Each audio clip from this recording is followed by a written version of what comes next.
السلام علیکم ورحمۃ اللہ وبرکاتہ۔ اعوذ باللہ من الشیطان الرجیم، بسم اللہ الرحمن الرحیم۔ سامعین، آپ لوگ ٹھیک خیریت سے ہوں گے؟ میں بھی ٹھیک ہوں، اللہ کا شکر ہے، الحمدللہ۔ قرآن شریف کی آیات تکمیل اللہ کے خوف کے متفرق احوال۔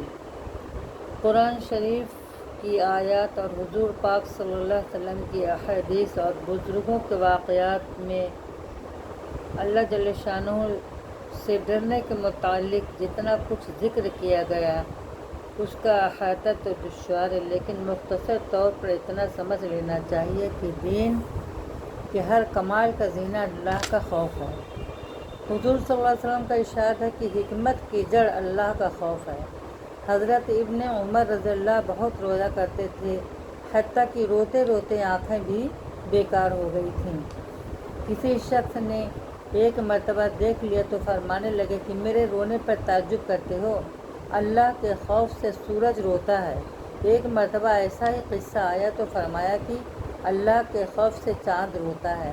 ایک نوجوان صحابی رضی اللہ پر حضور صلی اللہ علیہ وسلم کا گزر ہوا اور پڑھ رہے تھے جب فَإِذَا انشَقَّتِ السَّمَاءُ فَكَانَتْ وَرْدَةً كَالدِّحَانِ پر پہنچے تو بدن کے بال کھڑے ہو گئے۔ روتے روتے دم گھٹنے لگا اور کہہ رہے تھے، ہاں جس دن آسمان پھٹ جائیں گے، یعنی قیامت کے دن میرا کیا حال ہوگا، ہائے میری بربادی۔ حضور پاک صلی اللہ علیہ وسلم نے ارشاد فرمایا کہ تمہارے اس رونے کی وجہ سے فرشتے بھی رونے لگے۔ ایک انصاری نے تہجد پڑھا، پھر بیٹھ کر بہت روئے، کہتے تھے اللہ ہی سے فریاد کرتا ہوں، جہنم کی آگ سے پناہ کی۔ حضور صلی اللہ علیہ وسلم نے ارشاد فرمایا کہ تم نے آج فرشتوں کو رلا دیا۔ عبداللہ رضی اللہ بن رواح ایک صحابی ہیں، رو رہے تھے، بیوی بھی ان کی اس حالت کو دیکھ کر رونے لگیں۔ پوچھا کہ تم کیوں روتی ہو؟ کہنے لگے کہ جس وجہ سے تم روتے ہو۔ عبداللہ رضی اللہ بن رواح نے کہا کہ میں اس وجہ سے رو رہا ہوں کہ جہنم پر تو گزرنا ہی ہے، نہ معلوم نجات ہو سکے گی یا وہیں رہ جاؤں گا۔ قیام اللیل زرارہ بن عوفی ایک مسجد میں نماز پڑھا رہے تھے۔ فَإِذَا نُقِرَ فِي النَّاقُورِ آیات پر جب پہنچے تو فوراً گر گئے اور انتقال ہو گیا۔ اِنَّا لِلَّهِ وَإِنَّا إِلَيْهِ رَاجِعُونَ لوگ اٹھا کر گھر تک لائے۔ حضرت خالد رضی اللہ ایک مرتبہ نماز پڑھا رہے تھے، کل نفس ذائقۃ الموت پر پہنچے تو اس کو بار بار پڑھنے لگے۔ تھوڑی دیر میں گھر کے ایک کونے سے آواز آئی کہ کتنی مرتبہ اس کو پڑھو گے؟ تمہارے اس بار بار کے پڑھنے سے 4 جن مر چکے ہیں۔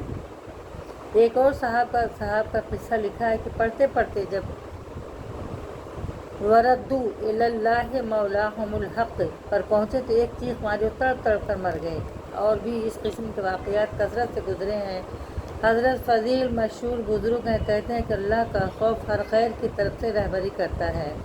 حضرت شبلی ریلی کے نام سے سبھی واقف ہیں۔ وہ کہتے ہیں کہ جب بھی میں اللہ سے ڈرا ہوں اس کی وجہ سے مجھ پر حکمت اور عبرت کا ایسا دروازہ کھلا جو اس سے پہلے نہیں کھلا۔ حدیث میں آیا کہ اللہ جل شانہ فرماتے ہیں، میں اپنے بندے پر 2 خوف جمع نہیں کرتا اور وہ بے فکریاں نہیں دیتا۔ اگر دنیا میں مجھ سے بے فکر رہے تو قیامت میں ڈراتا ہوں، اور دنیا میں ڈرتا رہے تو آخرت میں بے فکری عطا کرتا ہوں۔ حضور صلی اللہ علیہ وسلم کا ارشاد ہے، جو اللہ سے ڈرتا ہے اس سے ہر چیز ڈرتی ہے، اور جو غیر اللہ سے ڈرتا ہے اس کو ہر چیز ڈراتی ہے۔ السلام علیکم ورحمۃ اللہ وبرکاتہ۔ انشاءاللہ